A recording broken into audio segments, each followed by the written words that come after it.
5 నుండి next day 5 o'clock వరకు బిడ్డ వాళ్ళ చేతులను 24 మందికి ఆపరేషన్ అయింది. ఈ ఒక్క బిడ్డకు ఆపరేషన్ జరగలేదు. వాళ్ళు తీసుకొచ్చి బిడ్డను చేతికిచ్చి ఇంకా ఆపరేషనే అక్కర్లేదు అయ్యా, తీసుకొని వెళ్ళండి అని చెప్పి ఒక మంచి మాట అన్నారు. 3 నెలలకు ఒక్కసారి రండి, కొద్దిగా టెస్టులు చేద్దాం, మెడిసిన్స్ ఇస్తాను, తగ్గిపోతుంది, అసలు దీనికి ఆపరేషన్ అవసరం లేదు. సేమ్ కేసులోని అన్ని ఆపరేషన్ జరిగింది, ఈ బిడ్డకు ఆపరేషన్ పడదు అన్నాడు.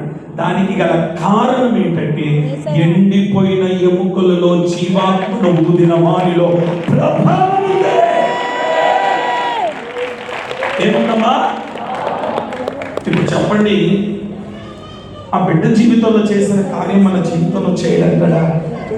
చేస్తాడా? చేయడం. నీ విశ్వాసం మీద ఆధారపడింది. నీ విశ్వాసం మీద ఇక్కడ సేవకుని చేతిలో ఏమీ లేదు, దైవజనుడి చేతులు ఏముండదు. దైవజనుడు కూడా నీలాంటి సామాన్యమైన వ్యక్తి, నరుడే. స్వస్థత పొందకోరితే నీలో విశ్వాసం ఉంటే చాలు. ఆవగింజంత విశ్వాసం ఉన్నా అని బైబిల్ చెప్పింది. ఏముండాలట? ఎండిపోయిన ఎముకలలోనికి జీవాత్మను దిన వాడిలో ప్రభావం ఉంది. ఆ ప్రభావము నేను తాకునుగాక.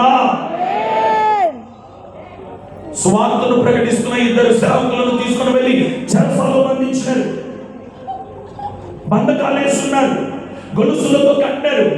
విచిత్రం ఏంటో తెలుసా? జీవము గల దేవుని సేవకుడిగా జీవము కలిగిన యేసయ్య పాటలు వారు పాడుచుండగానే వీరిలో జీవం సంఖ్యలను ఊడదీసింది, బంధకాలను తెంచింది, పునాదులను కదిలించింది, చెరసాల వణికింది.